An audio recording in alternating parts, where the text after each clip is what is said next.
শুভ সকাল বন্ধুরা। আজকে হচ্ছে আমাদের এখানে শান্তিনিকেতনের সেকেন্ড দিন, দ্বিতীয় দিন। আর এখন বাজে সকাল 8:25। এখানে দেখো আমি রেডি হয়ে গেছি, অলমোস্ট রেডি, এখনও পুরো রেডি হইনি। আর দেখো আমার ছেলেরও স্নান টান সমস্ত কমপ্লিট, ও এখানে খাচ্ছে।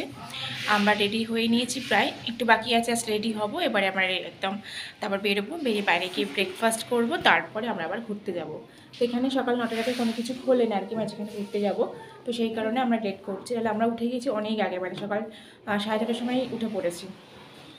আর এখানে নেটওয়ার্ক প্রবলেম প্রচুর, একদম নেটওয়ার্ক পাওয়া যাচ্ছে না। ভেবেছিলাম যে ঘুরতে ঘুরতেই আমি ব্লগগুলো পোস্ট করতে থাকবো, কিন্তু দেখলাম না, একদমই নেটওয়ার্ক প্রবলেম প্রচণ্ড।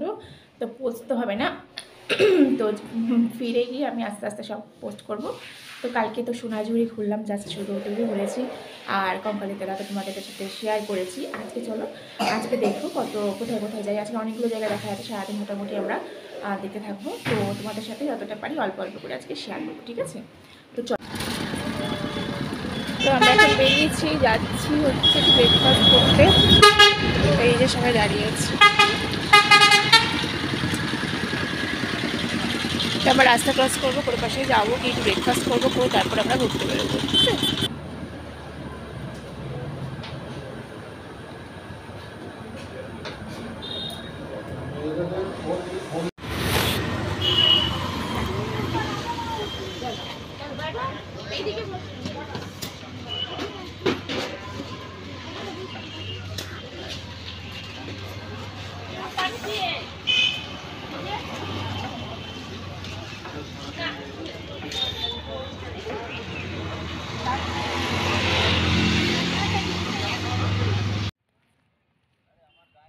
তারপর দেখো আমরা আজ প্রথমেই চলে এলাম এখানে শালবনে। এই শালবনটা খুব সুন্দর, এত সুন্দর লাগছিল না, পুরো মানে পরিবেশটা খুব সুন্দর লাগছিল। আর যখন আমরা হাঁটছিলাম না, পাতার আওয়াজ শোনা যাচ্ছিল।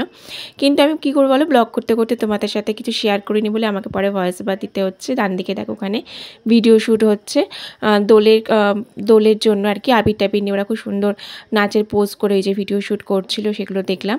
আর এই যে জায়গাটা দেখছো, এখানে বেলা শেষে সিনেমার শুটিং হয়েছিল, যেখানে সৌমিত্র চট্টোপাধ্যায় এবং সাথীলেখা সেনগুপ্ত বসেছিলেন এক জায়গায় বা যাচ্ছিলেন, সেই জায়গাটা যেখানে শুটিং হয়েছিল। আর ওরা ওই একটু সামনে গিয়ে ডান দিকে কোনো রিসর্টে ওরা উঠেছিলেন। আর দেখো আমরা চলে এসেছি আদিবাসী গ্রামটায়, যেখানে আদিবাসীরা থাকেন। এখানে মানে দেওয়াই রয়েছে যে ওদের অনুমতি ছাড়া এই গ্রামে ঢোকা বা ওদের বাড়ির ভিতর ঢুকে ভিডিও শ্যুট বা ফটো কিছুই করা যাবে না।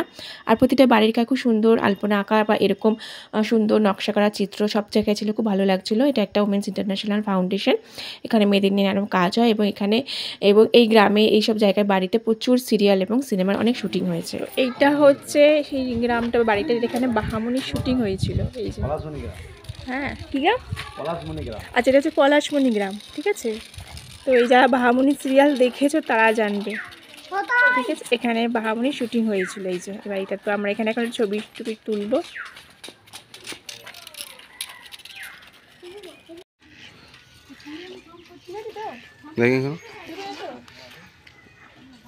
হ্যাঁ ঠিক আছে, হ্যাঁ।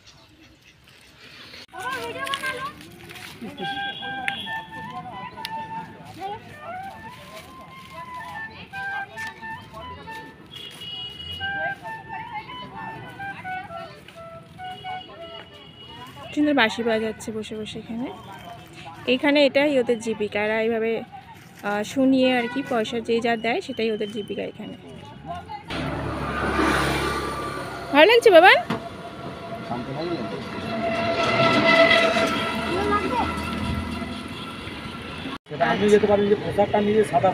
হ্যাঁ হ্যাঁ, প্রত্যেক বুধবারে করা হয় এটা, তখন থেকেই প্রচলন হয়েছিল। হ্যাঁ, প্রার্থনা গৃহ এখানে। হ্যাঁ হ্যাঁ, আর এটা আমরা ডায়মন্ড কাঁচ দিয়ে তৈরি আছে, যেটা হচ্ছে মানে বেলজিয়াম কাঁচ দিয়ে, আর ভিতরটা হচ্ছে মার্বেল দিয়ে তৈরি, ফ্লোরটা মার্বেলের তৈরি। আর এটা আমরা 16টা দরজা আছে এই বাড়িটার মধ্যে। আচ্ছা, সবই ভালো লাগছে, ঢুকতে পারছি না, এটাই খারাপ লাগছে। ঢুকে দেখতে পাচ্ছি না, এটাই হচ্ছে উপাসনা। দেখ, শুনলে কি বলছে, এখানে প্রার্থনা করা হয়। যে ঘরটা দেখলে এখানে বসে, এটা নাম হচ্ছে শান্তিনিকেতন বাড়ি। শান্তিনিকেতন বাড়ি, হ্যাঁ, যেটা হচ্ছে আমরা মানে যে রবীন্দ্রনাথের বাবা দেবেন্দ্রনাথ বানিয়েছিলেন। উনি যে শান্তির প্রতিষ্ঠা করেছিলেন এই বাড়িটাতে। এটা মানে 3টে মন্দিরকে নিয়ে বাড়িটা বানানো হয়েছে, যেটা হচ্ছে মন্দির, মসজিদ আর গির্জা। আচ্ছা, 3টে মন্দিরকে নিয়ে এই বাড়িটা বানিয়েছেন। মানে 3 ধর্মের মানুষই আর কি 3 ধর্মের মানুষ এখানে আসতে পারবে আর কি। এটা আমার হেরিটেজ আছে ভাই। হ্যাঁ সেই পুরো শান্তিনিকেতন এইটাকেই তো বিশ্বভারতীকে হেরিটেজ বলে দিয়েছে, হেরিটেজ আখ্যা দিয়ে দিয়েছে। ডান দিকে যে মাঠটা দেখছেন, এই যে ডান দিকে যে মাঠটা, হ্যাঁ এবং লেখা আছে যেমন পুরনো পৌষ মেলা মাঠ। পৌষ মেলা, হ্যাঁ আচ্ছা 23 ডিসেম্বর 7 পৌষ হ্যাঁ মেলা হ্যাঁ হয়। 7 পৌষে মেলাটা এখানে পৌষ মেলা হয়। এখানে হয় না মেলাটা, আমার ওই যে মানে হ্যান্ডিক্যাপ মার্কেটে যেটা আছে আচ্ছা ওর উল্টো দিকে মানে প্রচুর বড় একটা মাঠ আছে। আচ্ছা এখানে আগে হতো, এটা আগে হতো। আচ্ছা এখানে আগে হতো। আচ্ছা তো সবই দেখছি, কিন্তু আমাদের সব বাইরে থেকে দেখতে হচ্ছে, যেহেতু এখন আর ভিতরে ঢুকতে দেয় না, তো আমাদেরকে বাইরে থেকে দেখি আর কি। দেখুন বাঁ দিকে যে জায়গাটা দেখছেন, হ্যাঁ হ্যাঁ ছাতিমতলা, এই জায়গাটার নাম হচ্ছে আমরা ছাতিমতলা। ছাতিম গাছ, ছাতিম গাছের জন্য ছাতিমতলা। আমাদের শান্তিনিকেতন সৃষ্টি হয়েছে আমাদের এই জায়গাটায়। তো এইটা হচ্ছে সেই ছাতিমতলা, ছাতিম গাছ, এখানের মৎস্যদেবেন্দ্র ঠাকুর আর কি ছাতিম গাছে থেকেই মানে এসে বিশ্রাম নিয়েছিলেন, সেখান থেকে উনি আর কি জায়গাটা পছন্দ করে জায়গাটা কিনেছিলেন, সেই ছাতিমতলাইতে জায়গাটা। খুব সুন্দর জায়গা, ভিতরটা একদম ফুলে ফুলে ভর্তি, দেখতে খুব ভালো লাগছে। এই যে হ্যাঁ দেখতে ভালো লাগছে, কিন্তু যেহেতু ভিতরে ঢুকতে দেওয়া হয় না, তারপরে আজকে আবার সানডে, তো আমরা বাইরে থেকেই দেখছি এই সেই জায়গা।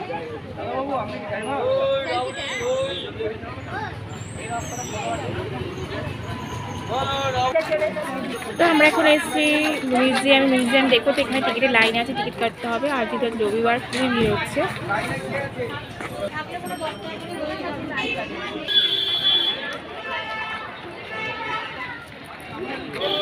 তো আমরা এখানে মিউজিয়ামের ভিতরে ঢুকে গেছি। মিউজিয়ামের ভিতরে সম্ভবত ওখানে ফোন অ্যালাউ নয়, তো আমরা এখানে বাইরে থেকে তোমরা দেখিয়েছিলাম এটা হচ্ছে মিউজিয়াম। এবার আমরা ভিতরে যাব, দেখো খুব সুন্দর জায়গা।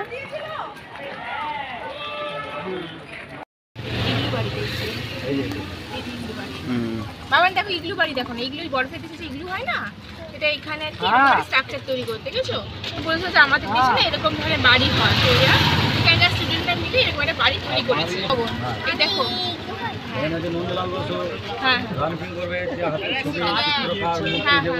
ক্যামেরা অন্য ঘুরাবো অন্য যখন এখানে কাজ ভবন, বুঝেছো? এখানে মানে কলা মানে ওই কালচারের কাজ, আর্টের কাজ।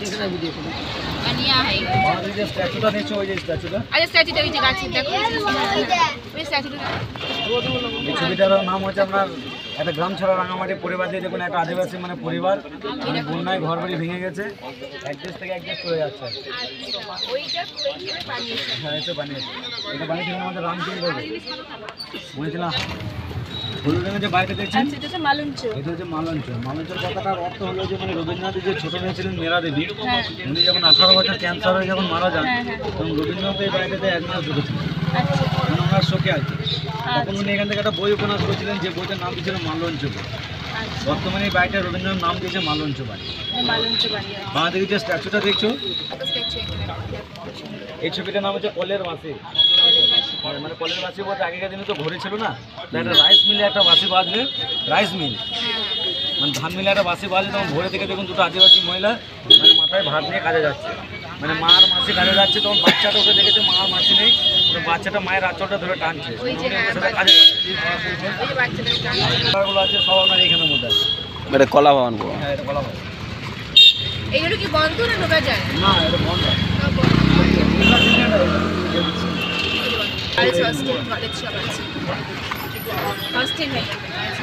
Girls hostel, college hostel, boys hostel, सबके ऊपर क्लास होता है अलग अलग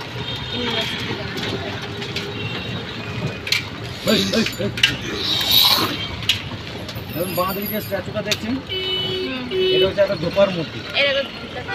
আমাদের মানে রানকিং করবে যে পাশে একটা লাল বাঁধ বলে জায়গা আছে, তো রানকিং করবে যদি পেরিয়ে যাচ্ছিলেন, তো দেখুন মানে তখন দেখেছিলেন যে ওইখানে আপনার ধোপারা কাপড় কাছে, বুঝতে পারলেন? তো এখন অব্দি ধোপারা করে যারা গান বাজনা পড়াশোনা করে তাদের জন্য বিশ্বভারতী ক্যাম্পাস।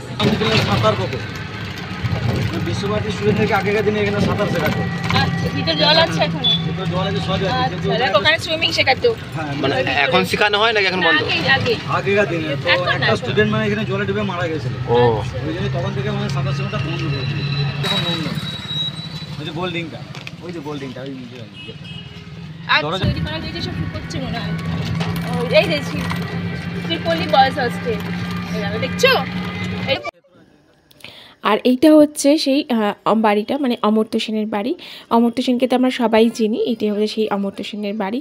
খুব সুন্দর না বাড়িটা, আমার তো দেখে ভীষণ ভীষণ ভালো লাগলো। কি সুন্দর শান্তির একটা নিবাস, যদি সত্যি এরকম একটা বাড়ি আমার থাকতো শান্তিনিকেতনে, আমার বোলপুরে, খুব ভালো লাগতো।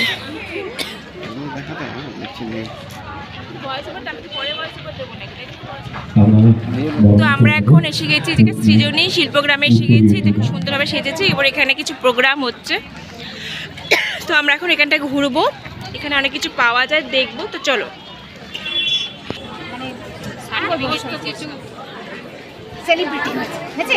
সঙ্গে সকলের জন্য সার্টিফিকেট। দেখো আমরা এখানে আবার চলে এসেছি সুরুল রাজবাড়ি, যে রাজবাড়ি, এটা সুরুল রাজবাড়িতে চলে এসেছি আমরা। এখানে বিশাল বড় রাজবাড়ি, জাস্ট ঢুকলাম আমরা, দেখবো এবার ভিতরে কি আছে না আছে, এবার ভিতরে যেতে দেয় কিনা। এই যে আশেপাশে শিব মন্দির আছে, শিব মন্দিরটাতেও যাবো। আর এটা হচ্ছে সুরুল রাজবাড়ি, দেখো কত সুন্দর।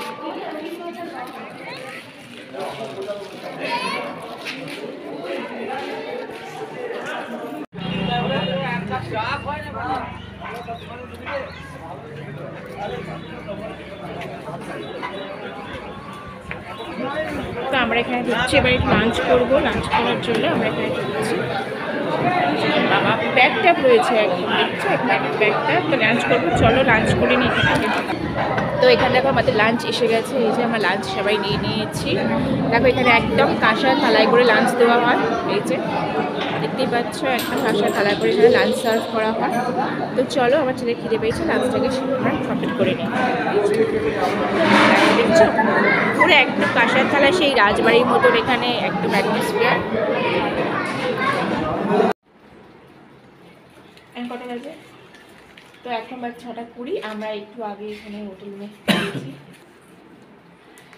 একটু আগে ফিরেছি। আর আমরা তখন লাঞ্চ করার পর আর দু একটা জায়গায় ঘুরেছিলাম, কিন্তু মানে একটা লাঞ্চ করতে গিয়ে আমার এত ভালো খাবার ছিল না, আমি মানে অনেকটা বেশি খেয়ে ফেলেছিলাম। খাওয়ার পর সত্যি বলছি আমার আর কোনো এনার্জি ছিল না ভিডিও করার জন্য, খুব কষ্ট হচ্ছিলো একটা হাঁটাচলা করতে। তাইও তারপরে আমি যেতে জায়গায় দেখেছিলাম, আর মোটামুটি সবই ওই রকম প্রদর্শনী, কিছু হাতের কাজের জিনিস, আমার কুটির দেখেছিলাম, সেখানে ওই হাতের কাজের জিনিসও পাওয়া যায়, মানে চামড়ার তৈরি জিনিস সেরকম।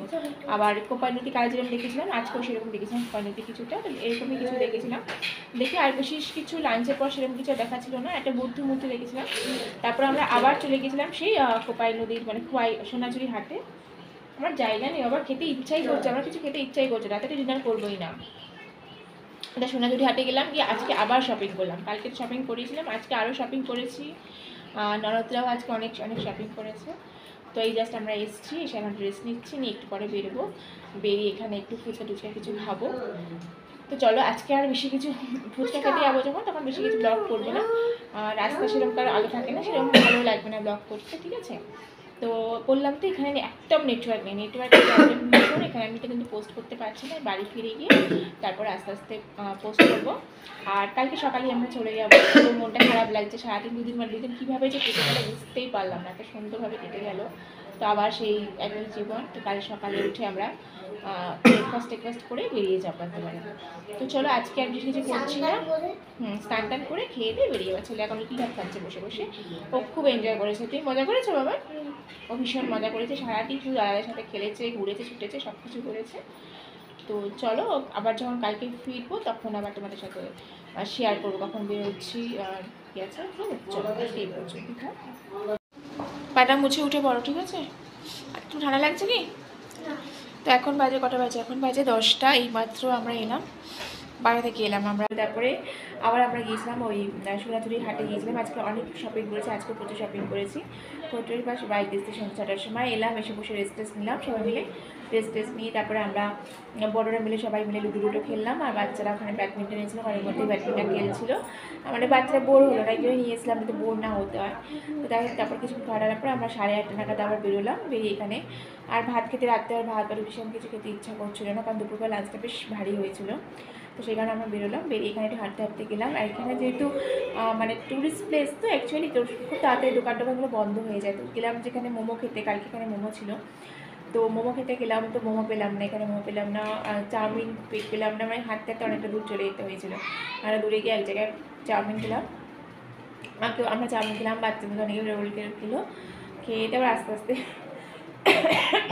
বেশ অনেকটাই চলে গিয়েছিলাম। তো আবার গল্প করতে করতে হাঁটতে হাঁটতে আস্তে আস্তে আবার এখানে ফুচকা দেখলাম। তো নন্দাই আবার ফুচকা খাওয়ালেন, তো ফুচকা খেলাম। ফুচকা খেয়েই জাস্ট ঘরে ঢুকেছি, এখন ফ্রেশ হয়নি, এবার ফ্রেশ ট্রেশ হবো। আর কালকে কোথাও যেহেতু কোথাও ঘোরার নেই, কিছু নেই, তো আমরা সকালবেলা উঠবো, একটু দেরি করে উঠবো। আর হাজব্যান্ড বলেছে তখন লুডো খেলা হয়েছে, আবার এখন এসে লুডো খেলবো আমরা। হাজব্যান্ড একটু বাইরে গেছে, আসবো, একটু ফ্রেশ ট্রেশ হবো, এবার ড্রেস ফ্রেস চেঞ্জ করবো, করে লুডোগুলো খেলবো, করে রাত্রে শুবো, সকালবেলা উঠবো, উঠে তারপরে আমরা স্নান টান করে ব্রেকফাস্ট খেয়ে আমরা বেরিয়ে যাবো। তো চলো আজকে ব্লগটা এই পর্যন্তই, মানে আজকে এই পর্যন্তই থাক। কালকে যখন বেরোবো তো তোমাদের সাথে একটু শেয়ার করবো। তো চলো আমি আর ফিরে গিয়ে আমি অবশ্যই ব্লগগুলো তোমাদের সাথে শেয়ার করবো। এখন পারছি না, কারণ এখানে বলছি বারবার যে নেটওয়ার্ক একদমই থাকছে না। ফিরে গিয়ে তারপর সমস্ত কিছু দেখে দেখে কতটা কি পোস্ট করবো না করবো সে বুঝে করবো, ঠিক আছে? তো চলো আজকের মতো এখানে শেষ করছি, সবাই ভালো থেকো, গুড নাইট।